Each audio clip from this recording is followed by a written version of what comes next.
Bienvenidos a Calvary Podcast. El día de hoy está con nosotros un gran amigo, Josías O'Neill. Le conozco hace muchos años, escritor de un libro, papá, una linda familia. Él vive en California. Josías, buenos días, ¿cómo estás? Buenos días, Freddy. Mucho gusto pues estamos aquí listos para platicar. Güey. Qué sorpresa tan increíble Qué poder hacer este sorpresa, ¿no? podcast. Sí. Realmente es algo asombroso. Mm. Josías, cuéntame algo de tu vida. ¿Cómo fue tu niñez a los 8 años, 9 años? ¿Cómo fue tu niñez? Pues creo que para introducir a los que no saben, nací aquí en los Estados Unidos, pero mis papás fueron misioneros, se mudaron a México cuando yo tenía 3 meses de edad. Entonces, realmente no me acuerdo los Estados Unidos. Para mí, yo crecí en México. Más latino. Sí, empecé hasta mis estudios, empecé en el kinder hasta que terminé mis estudios, todo en español. De México te fuiste también a vivir en Ecuador, donde te conocimos. Sí, creo que tenía 11, mis papás se fueron de México, todos nos fuimos de México, y creo que en la actualidad íbamos a una iglesia en Canadá a trabajar con hispanos. Ya. Pero en vía nos paramos en California, en una ciudad al norte de California, más arriba del capital. Y nosotros, la familia, mi mamá, mis hermanos y hermanas, nos quedamos en California. Mi papá fue adelante a preparar, pero regresó 2 semanas después con que ya no había la oportunidad de trabajar allí en Canadá. Ya. Entonces nos quedamos en California 1 año y medio, 2 años más o menos, hasta que hubo la oportunidad de sembrar una nueva obra en una ciudad que yo no conocía para nada, se llamaba Cuenca, Ecuador. Entonces yo cumplí 12 ese año, no, 13, porque apenas iba empezando el colegio, o como dicen en México, la secundaria. Y 3 meses creo que empecé secundaria en los Estados Unidos y luego nos fuimos de nuevo. Y nos mudamos a Ecuador. Y ahí empecé a estudiar de nuevo en una escuela, colegio bilingüe ahí en Cuenca. ¿Cuál fue tu más grande experiencia de Ecuador? Pues, ¿sabes qué? En Ecuador creo que realmente conocí o maduré en lo que es ser un cristiano.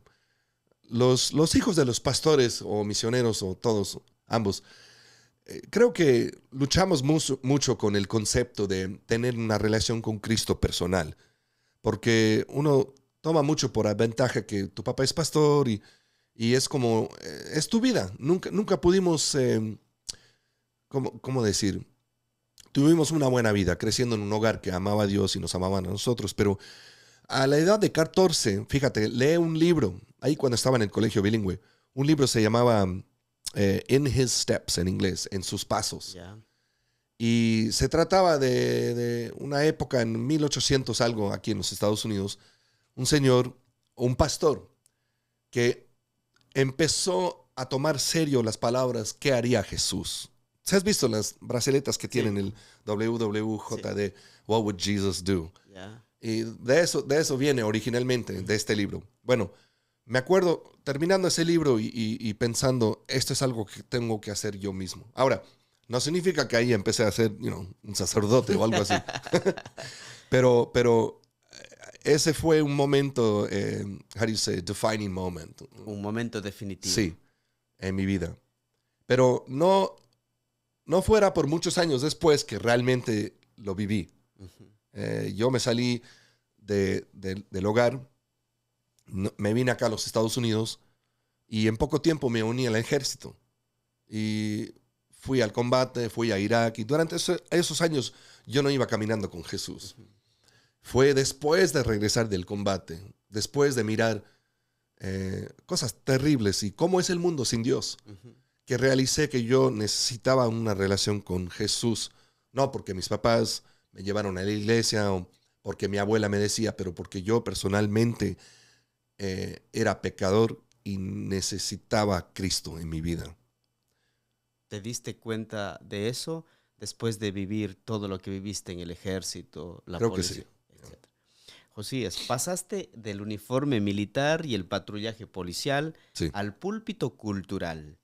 ¿Cuál fue el momento cinematográfico en que entendiste? que tu misión trascendía la ley para abrazar el alma de la nación, más allá de lo militar, de lo policíaco, Mm. ahora a levantar este ministerio de defendiendo la verdad. Pues te digo, fue un proceso.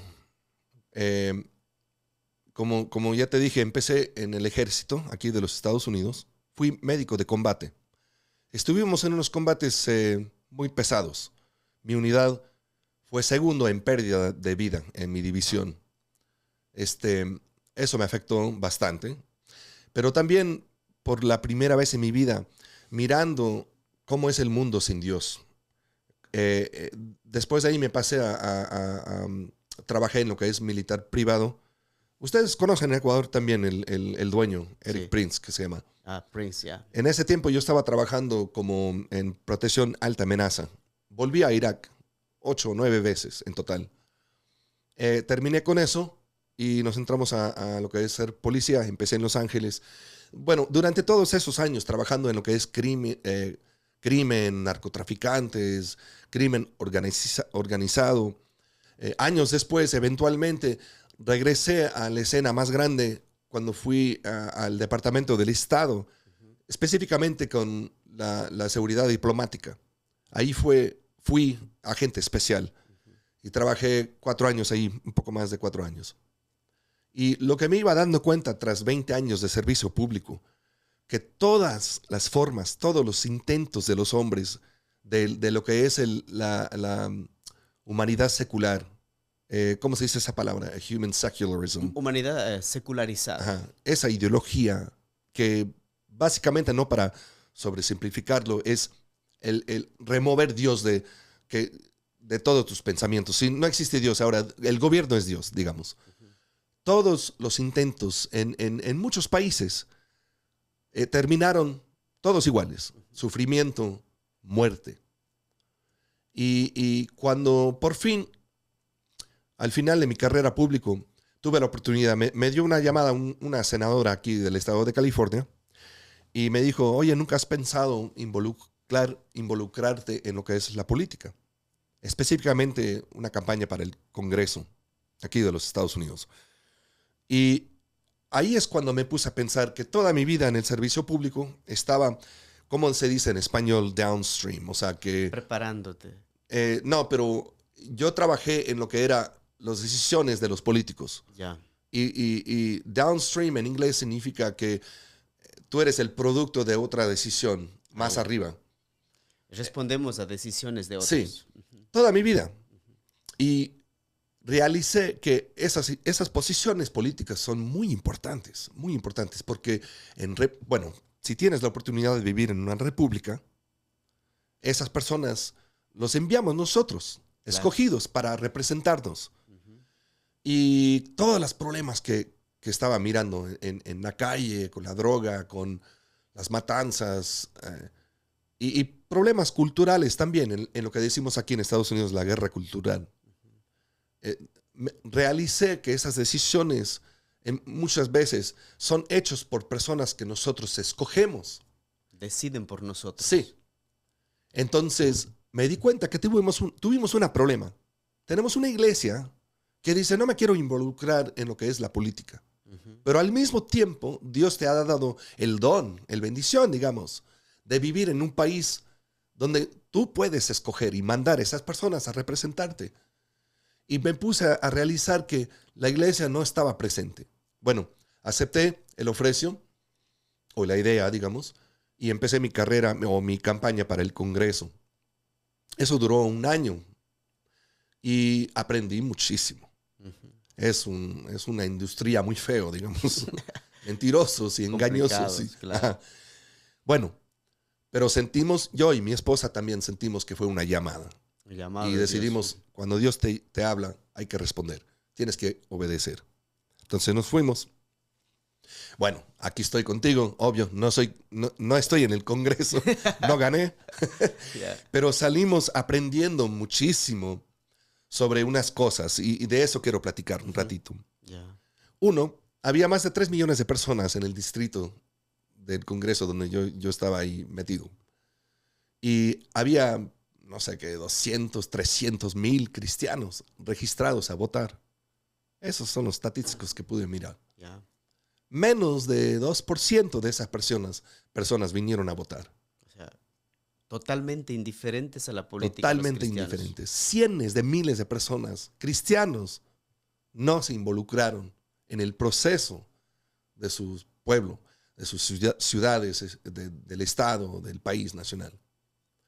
Entonces, saliendo de esa carrera, de esa campaña, no ganando, pero sabiendo que Dios nos había llamado a esa industria, empezamos una organización, un ministerio, y le pusimos el nombre Definiendo la Verdad.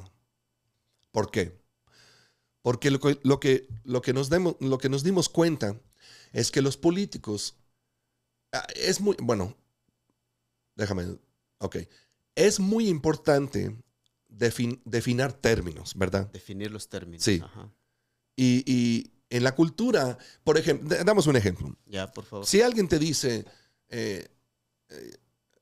culturalmente es importante amar a las personas, ok, pues es muy, muy importante preguntarles cuál es tu cosmovisión. Del amor. Porque, digamos, los izquierdistas, por definición, son ateos. Ya. Aquí en los Estados Unidos, los progresivos quieren desmantelar la estructura e influencia de la Iglesia de Dios en el país. Es su agenda. Es su agenda. De acuerdo con ellos, eso no es mi opinión. Claro. Ahora, si eso es la agenda de ellos, cuando ellos te dicen hay que amar a tu prójimo, tienes que preguntarles de qué forma, qué significa eso. Eso miramos en los asuntos del LGBTQ, no sé qué, Yeah. ¿verdad? De la homosexualidad y de género y esos asuntos. Ellos, de parte de ellos, amar es dejar a una persona hacer lo que les da la gana. Sin límites. Sin límites. Es decir, si tú me dices que no puedo hacer algo es porque no me amas. Pues nosotros como cristianos y como intelectuales también, porque es, ¿cómo se dice? Common sense. Es sentido común. Es sentido común, Freddy, que simplemente estar de acuerdo o dejar que una persona haga lo que quieren no significa que los amas. El otro día estábamos platicando de los niños, ¿verdad? Sí. Si le dices a tu niño, por favor, no vayas a tocar la estufa, está caliente. Y el niño se pone bien bravo y enojado. Y dice, lo quiero tocar, papi. ¿Por qué? ¿Por qué me odias? No me dejas hacer lo que me da la gana. Pero, ¿cuál es mejor? ¿O qué es correcto? ¿El papá odia al niño porque no le deja hacer lo que quiere? ¿O es mejor decir, el papá ama a su hijo porque no quiere que se dañe? Claro. Es proteger. El amor protege. El amor protege, y como decimos aquí en nuestro ministerio mucho, el amor es honesto. Si le quitas honestidad del amor, no es amor. Más bien puede ser odio, porque al final el resultado de no decir la verdad es sufrimiento y muerte. Y eso podemos ver muchísimo en el siglo XX. Eso es lo que está pasando a nivel mundial, ¿no? Exacto. Entonces, por allí nace tu ministerio de abrazar el alma de la nación, defender los valores tradicionales. Otra pregunta que tengo. Hablamos de tu casa. ¿Cómo tu esposa y tus hijos se convierten en la sala de guerra secreta cuando la batalla ideológica arrecia afuera? O sea, es fuerte afuera la batalla ideológica. ¿Cómo manejas eso en casa? Esta es una pregunta muy fuerte y muy importante. Porque, bueno, similar a los datos que miramos, los cristianos, los cientos de miles de personas que no les importaba votar, ese tipo de ideología o creencia afecta al hogar también. ¿Por qué? Porque sabemos estadísticamente, Ya. ¿así se dice? Estadísticamente. Eso, bueno. Sabemos por eso que la mayoría, dice más del 85% de la influencia en la vida de un niño o joven, ya que empieza en la escuela, está fuera de la casa. O sea que los compañeros escolares, los profesores y la cultura van a estar más tiempo con ellos que contigo como papá. Yeah. Entonces, esos momentos y horas que tienes en el hogar son preciosos. Y hay dos perspectivas aquí. Uno, del sentido común, yo quiero tener que ver con la crianza de mis hijos, porque me importan, los amo. Y si los voy a mandar a una cultura que tiene un cosmovisión equivocado o que es peligroso por muchas diferentes formas, les quiero proteger. Entonces hay que estar involucrados en la vida de los niños, de una perspectiva simplemente humano, digo. Y ahora, el perspectiva cristiano, bíblico, dice que el padre específicamente es el líder espiritual de su casa. Hay que proteger las ovejas. Tienes que estar, y no lo puedes hacer si no estás platicando con ellos, hablando con ellos. Cuando llegan a la casa, mi hija, mi hijo, ¿cómo te fue hoy? ¿Qué está pasando en tu vida? Anoche estuvimos hablando de la importancia de tener esa puerta abierta con tus hijos, Claro. ¿verdad? Así es. Entonces, para mí, en mi familia, yo, mi esposa, hay varios pasos. Uno, mi esposa y yo tenemos que estar juntos y unidos. Eso empieza en la mañana leyendo la Biblia, compartiendo mensajes bíblicos, pero siempre, de cualquier forma, tratamos de tener ese tiempo, todos los días. Aunque estemos en otras partes del país, digamos, uno se puede subir al internet, puedes encontrar un mensaje bíblico y compartirlo con tu esposa y decir, mira, esto me bendició mucho esta mañana, se trata de no sé qué tema. Oramos juntos, esta es la segunda cosa. Oramos por nuestras familias y platicamos a voz alta sobre las cosas que miramos en la cultura y cómo va a afectar a nuestros niños.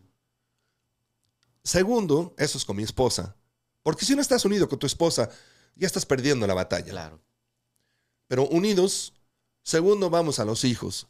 Es muy común en mi casa, por ejemplo, escuchar yo o mi esposa platicando con nuestros niños sobre asuntos, puede ser político, puede ser cultural.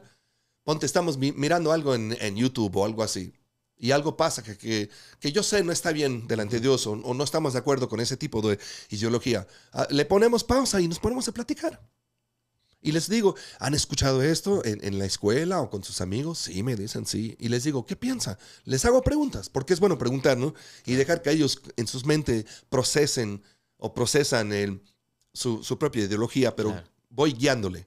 Claro. Entonces platicamos y siempre introduzo la palabra de Dios. Eso es Porque importante. sabemos que la palabra de Dios es how do you say, útil Es útil, así es. para todo. Para todo. No hay asunto que a Dios no le importa. Entonces así batallamos la cultura en mi hogar. Sí, porque vemos que la cultura es una batalla cultural bien fuerte la que estamos viviendo. Entonces, hablemos de Defining True. En la primera junta o en la primera reunión que tuviste para levantar este ministerio, ¿qué problema ardía en tu corazón o qué ardía tanto en tu corazón que sentiste que si no actuabas, si no hacías algo, la nación, la familia perdería algo irreemplazable? En una palabra, bueno, dos palabras, Ya, ok. los jóvenes. Ya, Eso es lo que me agarró, porque yo miré que Satanás, el diablo en este país, en este mundo, está ahogando al próximo generación. ¿y cómo ves el actuar del enemigo en esta generación? ¿Cómo lo está haciendo? ¿Qué has visto tú? Bueno, tiene mucho que ver con las redes sociales, ¿verdad? Ya. Con la era de comunicación. Nosotros no crecimos así. Yo no tenía teléfono. No existía, no había nada, no había internet. O lo que existía sonaba así.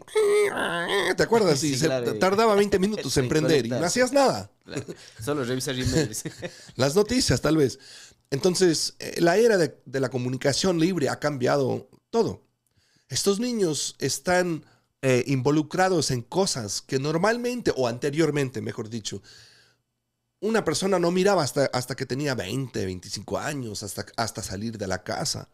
Pero ahora, nuestros jóvenes, niñas y niños, están mirando contenido muy maduro a una edad, o la edad a los niños dicen que miran su primera imagen desnudo, por ejemplo, a los 7, 8 años. Ya están expuestos a la pornografía a esa edad tan temprana.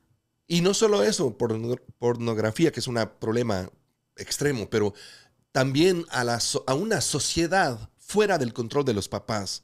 Lo que dicen las personas por internet es horrible. Hay una cultura ahora que dice lo que tú nunca, en 1000 años, nunca dirías a alguien presente a su cara. Claro. Pero por Instagram Puedes hacerlo. puedes hacer lo que eres un idiota, que no sé qué, y dicen qué cantidad de estupideces. Y todo eso es como una montaña cayendo encima de las cabezas de nuestros hijos. Jóvenes. Vi unos datos el otro día.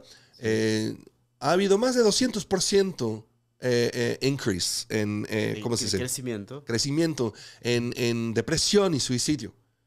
Y por gran parte, la mayoría de ese número son las niñas, fíjate. Las mujeres. Las mujeres.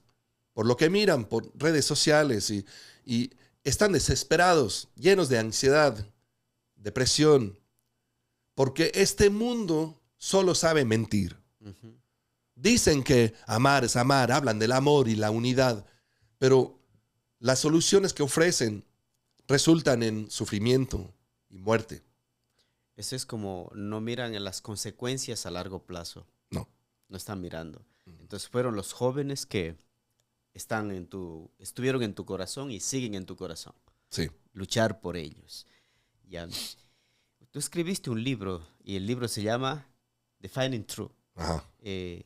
Articulas el punto de vista del mundo de Norteamérica. Si cierras los ojos y revives, ¿qué frase te hizo detener cuando escribías este libro? ¿Qué frase vino del cielo y dices, esto tiene que estar aquí en este libro? Pues creo que el nombre propio. Ya. Porque, te digo porque tuve una conversación Ya. con un señor ¿cómo se dice en español? El asambleo. El asambleísta. Era él, ¿cómo? Asambleísta. Eso, esa Ya. cosa. Aquí en el estado de California. Ya. Es un amigo mío, lo conocí durante mi campaña. Pero él ganó. Entonces fue a trabajar en el capital. Pero él no es cristiano. Estamos de acuerdo en mucho de lo que es política, pero él no es cristiano. Y estábamos en la tema del matrimonio homosexual.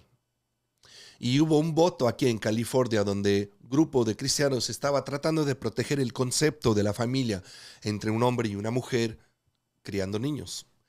Y ahí nos dividimos porque él, no siendo cristiano, no podía entender por qué le importaba. Y me dijo una sola cosa que nunca me voy a olvidar. Me dijo, ¿y a quién le importa? O sea, ¿qué te importa si las personas se casan? O sea, que hubo una desconexión de los valores que construyeron nuestro país, porque tenemos una generación que ya se han olvidado por qué esas cosas importan. Y me di cuenta de que él había aceptado, había tragado las definiciones de nuestros oponentes, de nuestros enemigos, de que el matrimonio no importa. Pues eso, como psicólogos saben, Claro. la influencia de una mamá y un papá padre es totalmente es diferente. súper importante. Claro. Es súper importante, es totalmente diferente. Contribuye bastante al carácter de la niña o el niño. Y esto son como decimos, son asuntos de sentido común. Entonces, cuando me dijo eso, dije, ¿sabes qué tenemos que hacer? Tenemos que regresar a una época donde la gente tenía ese sentido común, donde ellos sabían que, pues claro, es importante tener una mamá y un papá, y esa conexión políticamente de por qué eso afecta al país entero. Porque sabemos de que buenas familias o fuertes familias contribuyen a fuertes personas, los jóvenes que vas criando, y fuertes personas hacen fuertes países. Claro. Entonces hay eso, ni siquiera empezamos a hablar de la Biblia, estamos hablando de sentido común. Claro. Y eso es algo que nosotros en Norteamérica, en todo el mundo que decimos Western Civilization, cultura del oeste, Claro. basados en la Biblia, hemos creído eso por miles de años. Y por eso pudimos construir estos países primer mundiales con lo que somos. Pero mira, te digo la verdad, Dígame. Estados Unidos se está olvidando de sus raíces porque han sido invadido por un concepto de la unidad secular, o sea, del izquierdismo, que dice en su fundación, en su foundation, ¿no? De sus creencias. Que no existe Dios. Todo después de eso, como cristiano, no entiendo cómo puedes seguir esa política. Ellos dicen que no hay Dios. Entonces rechazan todos los principios Sí. que tenemos en la Biblia sobre cómo hay que vivir. Porque acuérdate, Dios inventó gobierno, Claro. no el mundo. Dios lo inventó. Y la Biblia es muy clara en lo que es el propósito del gobierno: proteger, enforzar las leyes. Entonces hay estructura que seguimos con esa cosmovisión bíblica. Y cuando lo rechazas, pues ¿por qué piensas que va a pasar algo diferente de lo que ha pasado a todos los países? Hablamos de la Unión Soviética. Millones de personas muertos, muriendo de hambre, asesinados. Mao en China, 8 millones de personas matados. Camboya, Cuba. Podemos seguir platicando todo el día de los males del izquierdismo y esos países que al centro han rechazado la existencia de Dios y han perseguido una forma de gobierno que el gobierno es Dios. Y al final de todos hay sufrimiento y muerte. Ese tipo de gobiernos tratan de reemplazar a Dios, rechazar a Dios y también destruir la familia. Entonces, ahora, en la guerra cultural actual ya hemos hablado de eso, que hay un mover fuerte contra los valores bíblicos, los valores tradicionales, la familia. ¿Cuál ha sido tu valle de sombra de muerte personal? ¿Y qué versículo se convirtió en tu contraseña para salir vivo? ¿Algún pasaje bíblico que dice: Josías, sigue adelante, no te detengas, porque es una batalla? ¿Alguna promesa de Dios para ti? Sí. Pues creo que uno ¿cómo se dice la palabra? Discouragement. Como que se decepciona o se molesta. Agotamiento también. Agotamiento. Sí. Con la cultura. O sea que hemos trabajado muchísimo, pero miras cómo la influencia que tiene el diablo en la cultura. El otro día me tocó, alguien me llamó por teléfono y me dijo, ¿quieres ayudar a la iglesia con algo? Y les dije, sí, pues ¿con qué? Me dicen, una familia aquí de la iglesia tiene un hijo de 24 años y se suicidó, se mató. Wow. En su carro, con una pistola, se disparó en la cabeza. Y nadie se sentía cómodo yendo con el papá porque este hijo lo hizo adentro de su carro. Pero la familia quería recuperar sus cosas. Tenía su mochila, tenía libros, tenía letras, todo. Y me pidieron a mí porque estuve muchos años como policía y eso es algo que hacemos mucho. Lastimadamente, es una realidad. No es mi primera vez viendo a violencia, a muertos, todo. Entonces le dije, sí, vamos. Fuimos a otra ciudad aquí donde habían llevado el carro y ahí me encontré con el papá destrozado, llorando, no se podía controlar. Me abrazó y me dijo, gracias por venir y ayudar. Y le dije, sí, usted se queda aquí, voy a ir. Me llevé un amigo que es paramédico también. Le dije, vamos a revisar y buscar entre las cosas en el carro. Entonces vamos, y pues es una escena horrible. Adentro del carro encontré la mochila, pero ahí en el centro del carro encontré unas letras, eran páginas. Cartas que el muchacho escribió, uno a su mamá, uno a su papá, uno a su hermano. Y no sé cómo comunicarlo, pero podía sentir el dolor, la oscuridad en este muchacho, este joven, que había intentado todo lo que el mundo ofrecía y quedado en sufrimiento y desafío. A su mamá le escribió, mamá, gracias por criarme y creer en Dios, pero ya no aguanto, no puedo. Tenía un libro ahí al lado del asiento de Nietzsche. O sea que estaba explorando. Buscando. Y llegó al punto que ya no podía. Bueno, el punto no es simplemente ese cuento, pero eso para mí representó la cultura entera. Eso es la batalla. Porque tú y yo sabemos que si pudiera el diablo quisiera eso para todos los Para jóvenes, todos los jóvenes. para todos. Les engaña con que puedes ser transgénero, puedes rechazar sentido común, puedes rechazar a Dios. Eres tu propio Dios, digamos. El ser es Dios. Y eso es bueno por un ratito tal vez, pero rápidamente se convierte en depresión, en tristeza, en oscuridad. Y me imagino los demonios alrededor de ese muchacho esa noche cuando lo hizo. Entonces, para mí, bueno, sí, fue mi como valle de oscuridad, pero también me dio ánimo, porque me acordé de que estamos haciendo algo con un propósito. Entonces, seguimos. Así es, estamos en un mundo que necesita luz, necesita esperanza y no podemos callar, no podemos callar.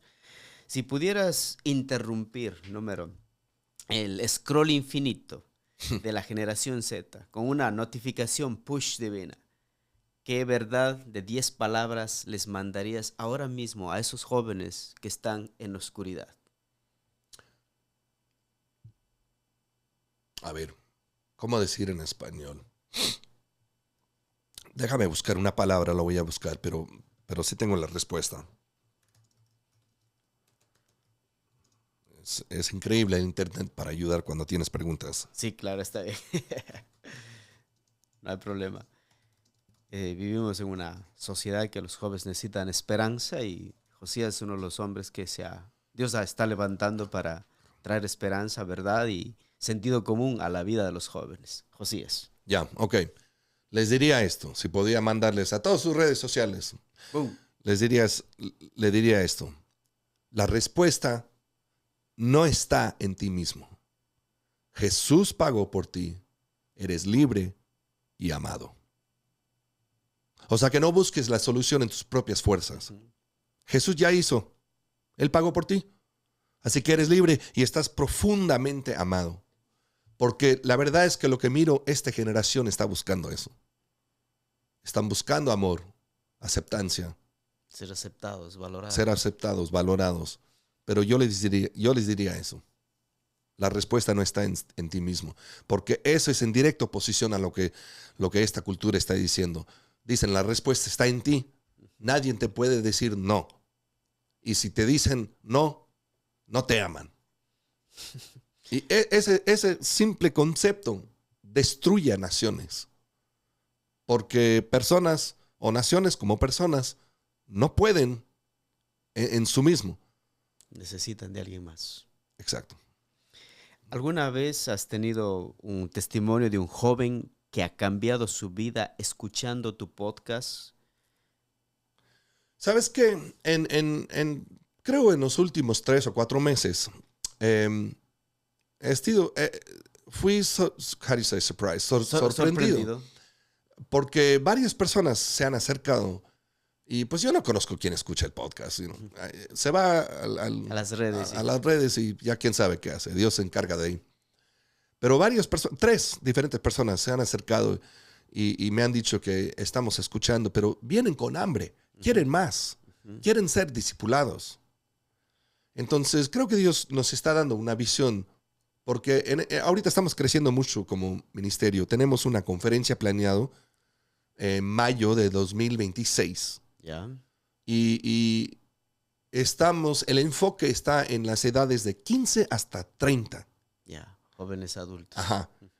Y es por esta cuestión que me dices, porque han venido varias personas y están buscando más, tienen hambre, quieren saber más de las cosas más profundas de Dios y no lo están encontrando donde están. ¿Cree que la iglesia está cometiendo algún error al no discipular a los jóvenes o no tiene las herramientas o no les interesa? El error es aceptar una mentira que yo creo que viene directo del diablo, de que han puesto el título, digamos, de las cosas políticas, ¿ok? Y creen muchas iglesias que pues no podemos hablar sobre eso porque eso no tiene que ver con la Biblia. El error es la cuestión, ¿qué es política? Asuntos de género, por ejemplo. Es política. es política en el mundo, pero en realidad esos son asuntos de Dios. Es un asunto moral. Y le pregunto al pastor, pues, debes hablar sobre los temas de moralidad, como sexualidad, amor, matrimonio. Simplemente porque el mundo lo ha convertido en una política, un asunto político, no significa que tú como pastor no puedes hablar sobre eso. Más bien, hay una desconexión en la aplicación del cristianismo. Y eso es algo que ha dejado a las personas hambrientes.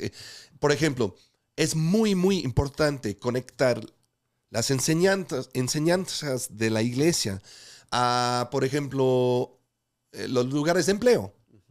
Claro. ¿Cómo como cristiano puedo ser doctor? ¿Cómo como cristiano actúo o me comporto como policía? ¿Cómo como cristiano puedo ir al Congreso y ser político? Y rechazar la conexión es una falla de discernimiento y sabiduría, porque a Dios le importa todas áreas de la vida. Porque Él creó todo lo que existe en este mundo, ¿no? Nos creó al ser humano y de lo que el ser humano importa, pues es todo lo que le importa también a Dios. Para ir concluyendo, imagínate que este episodio es una cápsula del tiempo. ¿Qué advertencia firmarías para la América dentro de 50 años? ¿Qué pasaría en 50 años si seguimos al mismo ritmo? Todos nos vamos a morir. Sí. No, pero serio, pongan atención a la historia, porque nosotros no somos nada nuevo. Los seres humanos han intentado rechazar a Dios en todas formas por miles de años. Pónganse a fijar el resultado de los gobiernos y cosmovisiones ideales que se dividan o se alejan de Dios, y simplemente ponte a leer y pregúntate qué pasó con la Unión Soviética. ¿Qué pasó y está pasando en Cuba, donde mi amigo José le metieron preso 5 años por tener un estudio bíblico en su casa sin permiso de los comunistas? Simple ponte a mirar qué pasó en China, donde la iglesia está bajo tierra, escondiéndose. Sí, hay una iglesia aprobado por el Estado. Que, ¿sabes que en China cambiaron la Biblia? Claro, sí, claro. Y que cambiaron las definiciones de Jesús y todo. Es pura locura. Pero fíjense que en el siglo XX más personas murieron bajo gobiernos seculares que en los 19 siglos anterior. Imagínense. Así es. O sea, que las personas dicen que la religión atrae a la guerra. No, compa, ni está cerca de ese número. Millones, dicen estimados 260 millones de personas murieron en el siglo XX. Y no tenía nada que ver con religión. Tenía que ver con gobiernos que rechazan a Dios. Entonces, a mí me gustaría ver más pastores desde sus púlpitos hablando de cómo vivimos, cómo aplicamos la palabra de Dios en nuestras vidas reales. Porque si no lo puedes aplicar, entonces estás gastando tu tiempo. Si compartes o divides, aquí en el domingo soy cristiano, pero lunes a viernes soy lo que sea, ingeniero, doctor, construcción, lo que sea, artista. Entonces estás separando y más bien estás desobediendo lo que Jesús dijo. Porque Jesús dijo, los que me aman obedecen a mi palabra. Y como sabemos, pues hay 2 mandamientos que Jesús platicó, ¿verdad? Claro. El primero, amar a Dios con todo tu ser, alma, corazón.